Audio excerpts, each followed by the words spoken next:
नमस्कार दोस्तों, general studies video channel में आपका स्वागत है। इस वीडियो को प्रस्तुत करूंगा मैं रमेश चंद्रा। तो जैसा कि हमें आप लोग तैयारी में लगे होंगे और 24 सितंबर को आप लोगों का पेपर होगा। यूपी पीसीएस 24 सितंबर को पेपर होने जा रहा है। तो ये वीडियो आप लोगों के लिए काफ़ी ही बहुत ही महत्वपूर्ण होगा, खास करके उन लोगों के लिए जो 24 सितंबर को पेपर दे रहे हैं। ठीक है, तो आज मैं आपको कुछ ऐसी तकनीकी बताऊंगा जो आपको एग्जाम हॉल में काफ़ी हेल्पफुल करोगी। एग्जाम हॉल में काफ़ी हेल्पफुल होगी। वो कौन सी तकनीक है, क्या करना है एग्जाम हॉल में?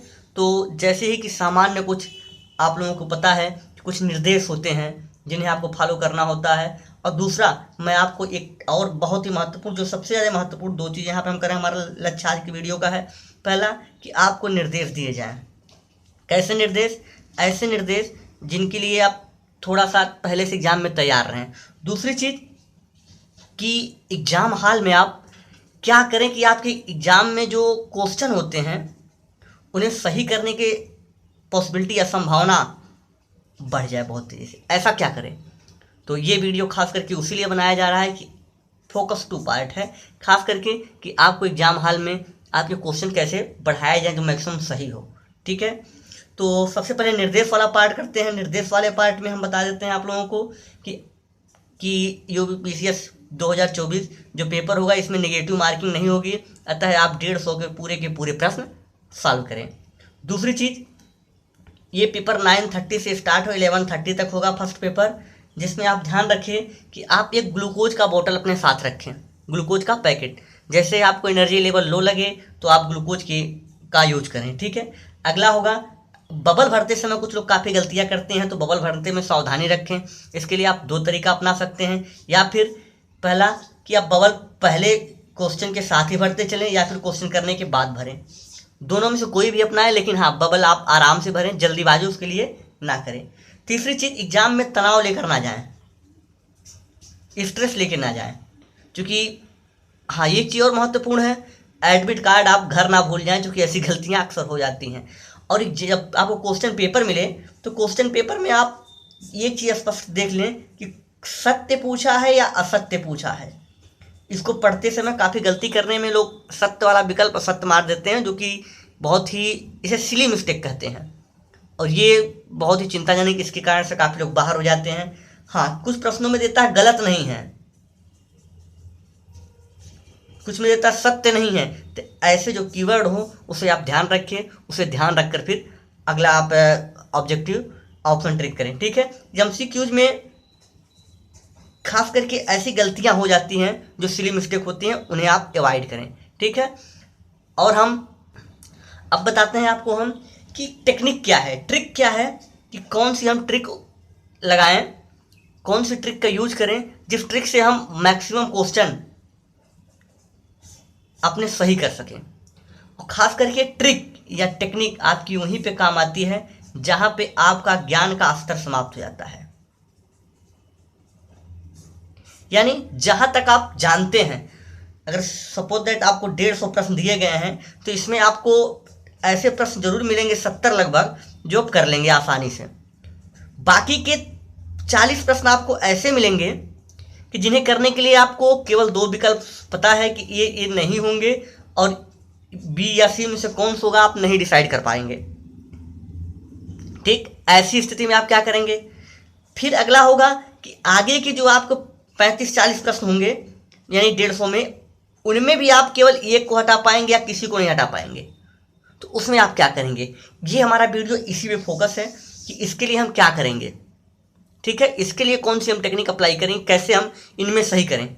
और जो हम लोग तुक्का मारते हैं, इसलिए वीडियो तुक्का, कि तुक्का कैसे करें, तुक्का कैसे मारे, इसी के लिए है कि तुक्का एक अगर मारा जाए स्मार्ट तरीके से तो वह काफ़ी हमारे लिए लाभदायक होगा। लेकिन अगर ऐसे तुक्का मारा जाए, यानी विदाउट गेस, विदाउट नॉलेज, तो वो तुक्का हमारे लिए हानिकारक होता है। तो ये जो ट्रिक होगी हमारी दो चीज़ों पर आधारित होगी। पहली पहली होगी, एक मैथ का फार्मूला होता है, एक सिद्धांत होता है, प्रोबेबिलिटी, प्रायिकता।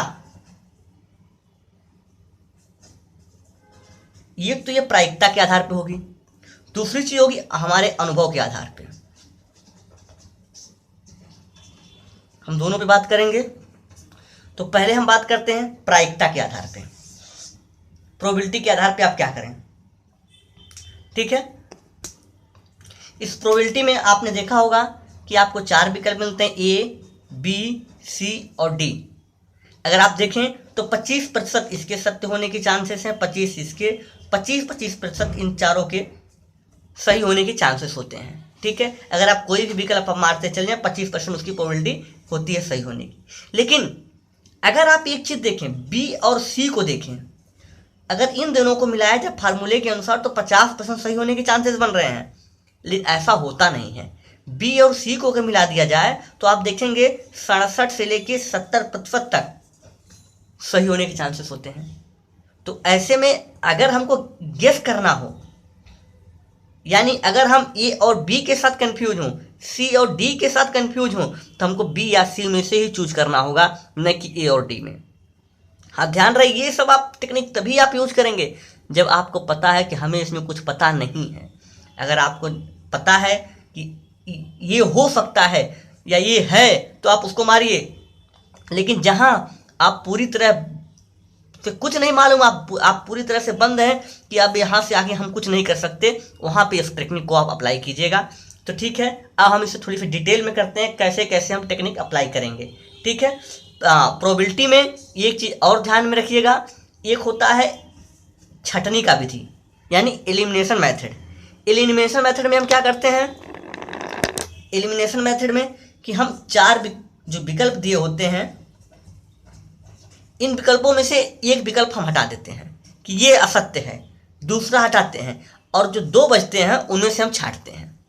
ठीक है, इसके लिए आपको हम एक ट्रिक देते हैं, बहुत ही अच्छा सा ट्रिक देंगे कि अगर आप एक विकल्प हटाने की स्थिति में हैं तब आप क्या करेंगे, और 2 विकल्प हटाने की स्थिति में हैं तब आप क्या करेंगे।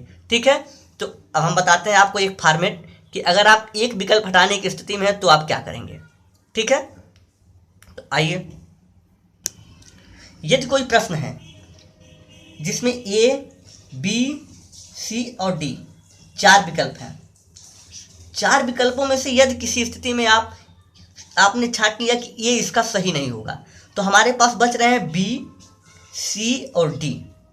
इन 3 में से हमें उत्तर का चयन करना होगा। अगर ऐसी स्थिति में हमें उत्तर का चयन करना हो तो हमें सदैव सी विकल्प को प्रीफर करना चाहिए। ऐसे में मैक्सिमम सी सत्य होता है। ये अनुभव वाला है, ये अनुभव के आधार पर बताया जा रहा है, एक्सपीरियंस पे। तो ऐसे में सी सत्य होता है। हाँ, ऐसा नहीं है कि बी और डी नहीं होता, होता है, लेकिन चांसेस उसके कम होते हैं। ठीक, दूसरी चीज, अगर आपने किसी तरह से ए, बी, सी और डी में से आपने ये डिसाइड कर लिया कि बी नहीं होगा, बी नहीं होगा, तो यानी आपको अब चयन करना है ए, सी और डी में से, तब भी आपको सी का चयन करना है। ए, सी, डी, अगर इसमें से आपको चयन करना है तब भी आप सी का चयन करेंगे। ठीक, अगली ट्रिक आपको मैंने पहले ही बताई। दूसरी, तीसरा फार्मूला देखें आप। तीसरा क्या है, अगर आप किसी तरह से आपने सी को हटाया, तो सी को अगर आप हटाएंगे तो आपके पास बचेगा ए, बी और डी। ए, बी और डी, इसमें से आप कौन सा चयन करेंगे। ये थोड़ा सा यहाँ पे अगर देखें तो 50-50 रेशियो मिलता है ए और डी का, यानी आप ए और डी में से कोई मारते हैं, लेकिन आप कोई ना मारे, आपको जो अच्छा लगे। यहाँ पे 50-50 चांसेस दोनों में होते हैं। मैक्सिमम 100 अगर क्वेश्चन आप देखेंगे तो 50 ही सही, 50 ही सही होते हैं। ठीक है, अगला होगा कि अगर आपने ये बी, सी और डी में से आपने डी को छांट दिया कि डी सही नहीं होगा, डी सही नहीं होगा, ऐसे में आप सदैव सी के साथ फिर जाएं, ऐसे में सी सही होगा। ये पूरा फार्मूला तब के लिए है जब आपने केवल एक विकल्प को हटाया, जब आपने केवल एक विकल्प को हटाया तब के लिए ये फार्मूला था। लेकिन जब आप दो विकल्प को हटाने की स्थिति में होंगे तब आप क्या करेंगे। अब अगला फार्मूला हम बताते हैं, जहां पे आप दो विकल्प हटा देते हैं,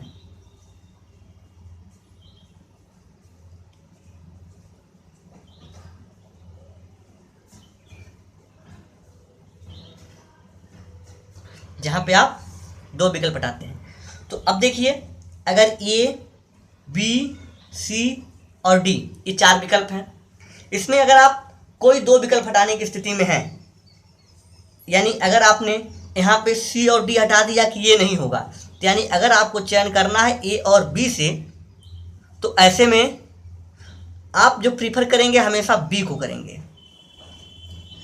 ए और बी में से आपको प्रीफर करना हो तो आप बी को कीजिएगा, ठीक है। दूसरी ट्रिक यहाँ पे है कि अगर आपको ये बी सी डी है, अगर आपको ये नहीं पता हो गया ये एलिमिनेट करना, आपको बी और सी से प्रीफर करना हो तो आप सदैव बी को कीजिएगा प्रीफर, ठीक। अगर ए और बी और सी में आपको प्रीफर करना हो तो आप हमेशा बी को प्रीफर कीजिएगा, ठीक। अगला तीसरे में अगर हम देखें कि अगर आपने ए बी सी और डी में से अगर आपने डी को हटा दिया और आपने एक और हटाया और साथ ही साथ आपने बी को हटा दिया, अब आपको चयन करना है ए और सी से। अगर आपको ये और सी में से चयन करना हो तो आप ऐसे में मैक्सिमम पॉसिबिलिटी होती है, प्रोबेबिलिटी जो होती है सी की सही होने की होती है, तो आप सी का चयन कीजिएगा, ठीक है। चौथा ट्रिक जो फोर्थ ट्रिक है, इसमें आप चार विकल्प ए बी सी डी में से बी और सी को अगर आपने हटा दिया कि बी और सी उत्तर नहीं होगा, ए और डी में से कोई एक सत्य है, ऐसी स्थिति में आप क्या करेंगे। ऐसी स्थिति में जब आप ए और डी को लेकर कन्फ्यूज हो एग्जाम हॉल में, तो आपको हमेशा डी को प्रेफर करना चाहिए, ठीक है मित्रों। आगे बढ़ते हैं, पांचवी ट्रिक की ओर चलते हैं हम।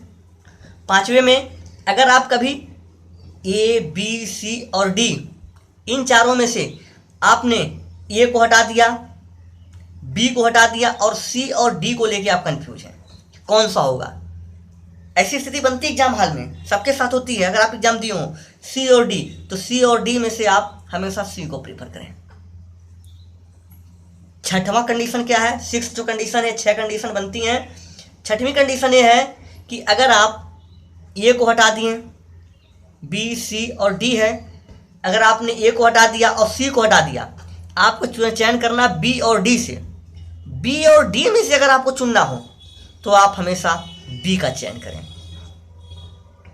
हमेशा आप बी का चयन करें। मैक्सिमम पॉसिबिलिटी होगी आपके बी की सही होने की। अगर आप दोस्तों इतना करते हैं तो निसंदेह आप एग्जाम में आप कुछ प्रश्न जरूर ऐसे होंगे जो आप एक्स्ट्रा सही कर लेंगे, ठीक है। हाँ, ध्यान रखें कि ये जो मैंने ट्रिक आपको दी है अभी तक, इस ट्रिक को आप के पास अभी समय है, जैसा कि आज से अभी 4 दिन है, 4 दिन है, 5 दिन है, ठीक है। तो उसके लिए आप प्रैक्टिस कर लें। आप कोई भी मॉडल पेपर लें, मॉडल पेपर पे जाएं, मॉडल पेपर से आप प्रश्न उठाएं, क्वेश्चन उठाएं और ऐसे प्रश्न खास करके खोजें आप जिन्हें आपको ए बी सी और डी में से आपको उत्तर तो नहीं पता कौन सा सत्य है, लेकिन आप इतनी स्थिति में जरूर हैं कि आपको पता है कि ए सही नहीं है और सी सही नहीं है, बी और डी में से कोई आंसर होगा। तब आप इस फार्मूलों को लगाएं और आप चयन करें और आप देखेंगे आपको मैक्सिमम जो प्रोबेबिलिटी होगी आपके क्वेश्चन सही होने की, क्योंकि ये अनुभव के आधार पर बनाया गया है। इसका कोई फार्मूला ऐसा नहीं है, ये अनुभव के आधार पर बनाया। अब तक जैसे प्रश्न देखा गया है, एक्चुअली ये होता क्या है, जो एग्जामिनर होता है वो अपने प्रश्न को पहले विकल्प में से हटाने की कोशिश करता है, ठीक है, छुपाने की कोशिश करता है। तो छुपाने के लिए सबसे पहले से हटाता है, एक से हटा कहीं नीचे शिफ्ट करता है, बी सी डी कहीं भी, ठीक है। तो इसके लिए आप प्रिपेयर रहें और थोड़ा सा आप प्रैक्टिस कर लें इसको।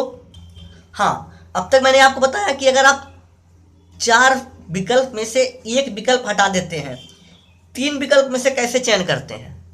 फिर मैंने आपको बताया कि अगर आप 4 विकल्प में से 2 विकल्प हटा देते हैं, 2 में से चयन कैसे करते हैं। अब प्रश्न ये उठता है, सबसे बड़ी समस्या तब आती है कि जहां 4 विकल्प में से आप कोई हटाने की स्थिति में नहीं होते, एक विकल्प भी नहीं हटता, तब आप क्या करेंगे? ऐसे भी प्रश्न आपको एग्जाम में मिलेंगे। सबसे ज़्यादा प्रश्न आपको ऐसे मिलेंगे जहां पे आप 2 विकल्प एलिमिनेट कर सकते हैं। उसके बाद आपको ऐसे मिलेंगे जहां पे आप एक विकल्प एलिमिनेट करेंगे, और उसके बाद कुछ प्रश्न ऐसे भी मिलेंगे जहां पे आपसे कोई विकल्प एलिमिनेट ही नहीं होगा। आपने कहा, आपने कहेंगे कि आपने इतना पढ़ा यार, सुना ही नहीं, कहाँ से प्रश्न पूछ लिया। ऐसे भी प्रश्न आपको एग्जाम में फेस करने को मिलेंगे, तब आप क्या करेंगे? तो ऐसे प्रश्न में मैं आपको स्पेशली सजेस्ट करूंगा कि आप बी या सी में से जो आपका दिल करे आप उसे ट्रिक कर दें, जो आपका करे। क्योंकि ये और डी में मत जाइए। हालांकि ऐसा नहीं है कोई गलत सही नहीं होगा, ये और डी हो भी सकता है, रिस्क, क्योंकि आपको पता नहीं है। आप 4 में से चयन करते हैं, आप 2 करके देखें, हो सकता है आपके क्वेश्चन ज़्यादा सही हो जाए। लेकिन जहां भी आपको लगे कि नहीं ये सही है या हो सकता है, तो आप ए ही मारिए, तो आप बी और सी के इस फार्मूले पे मत आइएगा, बिल्कुल नहीं। मैं बिल्कुल सजेशन नहीं दूंगा, क्योंकि जहां आपको नहीं लगता है कि ना ही आप ए के साथ जा सकते हैं, ना बी ना सी, आपको कुछ पता ही नहीं है, वहां पे आप प्लीज़ इस फार्मूले को अप्लाई कीजिएगा। अगर आपको कुछ भी लग रहा है कि हाँ नहीं यार ये हो सकता है, ये हमको लग रहा है, बाकी सी डी नहीं लग रहा है, तो आप अपनी वाली सुनने, यानी हमारा ये फार्मूला तभी लगेगा जब आप पूरी तरह ब्लैंक हो जाए, कि आपके पास अब कोई ऑप्शन नहीं है, यहाँ से कुछ नहीं बच रहा है, तब आप इसको लगाइएगा। क्योंकि ये पहला तरीका नहीं है, ये अंतिम तरीका है। इसके बाद आपके पास हथियार डालने के अलावा कुछ नहीं बचता। जब आप हथियार डालने से अच्छा है कि आप तुक्के में आए और तुक्के में थोड़ा सा लॉजिकल तुक्का मारे। हम कहते हैं अंधाधुंध तुक्का मारने से अच्छा है, अंधा बन के तुक्का मारने से, कि लॉजिकल तुक्का मारे। कि अगर आप पेपर उठाएं 10 सालों का और उसमें देखें कि अगर मुझको जो प्रश्न नहीं आते उसके कौन से विकल्प मैक्सिमम सही हो रहे हैं, इस आधार पे आप तुक्का मारें। कुछ आपने देखा होगा दोस्तों कि एग्जाम साम दाम दंड भेद से निकाला जाए, सब कुछ अपनाया जाए, पढ़ाई भी, कर्म भी किया जाए, फल भी लिया जाए, और ऐसे भी अच्छा अगर हमको निकलना है तो छल भी कर लिया जाए। किसी भी तरह से हमको हटना नहीं है, ठीक। क्योंकि हमारे साथ समस्या क्या है, हम किसी भी हाल में पढ़ना नहीं चाहते। हम तभी पढ़ते हैं जब हमारे सर पे एग्जाम होता है, हमारा लक्ष्य है, और ना ही हम आपको पढ़ाना ही चाह रहे हैं यहाँ पे, कोई बिल्कुल नहीं। हमारा और आपका दोनों का सहयोग से लक्ष्य है कि किसी तरह से हम लोग पीटी क्वालिफाई करें और सेलेक्ट हो जाएं, ये हमारा लक्ष्य है। हमारा जरा से ये लक्ष्य नहीं है कि ज्ञान अर्जित किया जाए, क्योंकि दुनिया के सबसे बड़े बेवकूफ़ हम लोग हैं। ये आपको नहीं कह रहे हैं, स्पेशली हम अपने आप को कह रहे हैं, सबसे बड़े बेवकूफ़ हम हैं। मैं रमेश हूँ, सबसे बड़ा बेवकूफ़। लेकिन जिस दिन हमारा एग्जाम निकल जाएगा उस दिन हम समझदार हो जाएंगे, जरूर उस दिन हम समझदार हो जाएंगे, उस दिन में समझ आ जाएगी। हमें ज्ञान बिल्कुल नहीं चाहिए, हमें ज्ञान बिल्कुल भी नहीं चाहिए, और इस समय हमें नया नहीं पढ़ना है। हमें करना क्या है, अब हमें एक रणनीति बनानी है कि एग्जाम को कैसे किया जाए। ये रणनीति तो हमने पढ़ाई के लिए बनाई कि क्या पढ़ा जाए, क्या छोड़ा जाए, कितना पढ़ा जाए, कैसे पढ़ा जाए, वो हमने किया। अब जब लास्ट फेज है तो लास्ट फेज में हमारे पास प्लान बी होना चाहिए। प्लान ए तो हमारे में डेवलप कर लिया, प्लान ए में हमने बताया कि आप क्या पढ़ें, कैसे पढ़ें, करंट को कहाँ से टैकल करें, कहाँ से आप ट्रेडिशनल पढ़ें, कैसे पढ़ें, आपने प्लान ए देखा। प्लान ए के लिए आपके पास सोर्स बहुत है। प्लान बी के लिए क्या किया जाए? प्लान बी के लिए दोस्तों सिर्फ आपके पास एक ही रास्ता है, तुक्का, जिसे तुक्का कहते हैं। अगर आप तुक्का मार रहे हैं तो आप थोड़े से स्मार्ट तरीके से मारें, लॉजिकल मारें, ठीक है। और मैं समझता हूं कि अगर आप इन फार्मूलों को अप्लाई करेंगे तो निसंदेह आपके कम से कम एग्जाम हॉल में जितना आप नॉर्मली अपने अनुसार तुक्का मारते हैं, उन प्रश्नों से 5 से 8 प्रश्न ज़्यादा आप टैकल करने की स्थिति में होंगे, और भी सही करेंगे। और यही 5 से 8 प्रश्न आपको मेरिट में लाएंगे। यही 5 से 8 प्रश्न आपको मेरिट में लाएंगे, ठीक है दोस्तों। क्योंकि आज के लिए वीडियो में बस इतना ही। आप इस वीडियो को देखें और मैक्सिमम शेयर करें, जिससे ये ट्रिक मैक्सिमम लोगों तक पहुंचे, और साथ ही साथ आप ये भी करें कि जिससे ये इस ट्रिक का लोग लाभ मैक्सिमम लोग लें और इसको अप्लाई करें। हाँ, ध्यान रहे, आप इसके पहले इस ट्रिक को खूब अप्लाई करें, जगह जगह अप्लाई करें। आप क्वेश्चन लें, आप कोई भी क्वेश्चन पेपर लें, क्वेश्चन पेपर में आप जाएं, वहां से आप देखें कि ऐसे कौन से प्रश्न आप छांट लें। आप खुद ट्राई करें, वहां से प्रश्न आप छांटें, 20-25 प्रश्न निकालें। ऐसे प्रश्न निकालें जहां पे आप केवल एक एलिमिनेट कर पा रहे हैं, जहां पे आप 2 एलिमिनेट कर पा रहे हैं, और उसमें देखें कि कौन सा विकल्प सही ज़्यादा हो रहा है। ध्यान रहे, वो प्रश्न कहीं से भी उठाएं, कहीं से भी उठाइए A to Z, वहां से आप ट्राई करें। हमें नहीं कह रहे हैं कि पर्टिकुलर एक टेस्ट सीरीज लें, कहीं से भी कोई टेस्ट सीरीज ले लें, मार्केट में जो भी मिले वहाँ अप्लाई करें, चाहे कोचिंग की हो चाहे मार्केट की हो, कहीं से भी वहाँ पे अगर आप अप्लाई करें और देखिए ये फार्मूला जो मैंने आपको दिया है ये आपको काफ़ी हद तक बैठेगा, सही बैठेगा और करेंगे आप। ठीक है दोस्तों, तो आप लोगों को बेस्ट ऑफ लक। आप लोग तैयारी धूम से कीजिए और जाइए चमत्कार करके ये पेपर फाड़ के आइए वहाँ पे। और यहाँ पे आपको हम राहत इंदौरी की 2 लाइनें कहेंगे कि ना हम सफ़र ना हम नसी से निकलेगा, हमारे पाँव का काटा है ये हम ही से निकलेगा। एग्ज़ाम निकालने के लिए कोई और नहीं आएगा दोस्तों, हम ही और आप निकालेंगे। Thank you for watching. फिर मिलेंगे अगली वीडियो में, तब तक के लिए जय हिंद जय भारत। हाँ, अगर आपको ये वीडियो अच्छा लगे तो आप इसे मैक्सिमम शेयर करें और कमेंट करें, और कोई भी अगर आपका प्रश्न है तो आप हमें यूट्यूब चैनल पे भी आप प्रश्न हमसे पूछ सकते हैं कमेंट बॉक्स में जाकर, और हमारे व्हाट्सएप नंबर पे भी आप प्रश्न पूछ सकते हैं। जैसे कि मैंने आपको व्हाट्सएप नंबर दिया था, एक बार फिर से हम व्हाट्सएप नंबर आपको दे देते हैं अपना, कि मेरा व्हाट्सएप नंबर है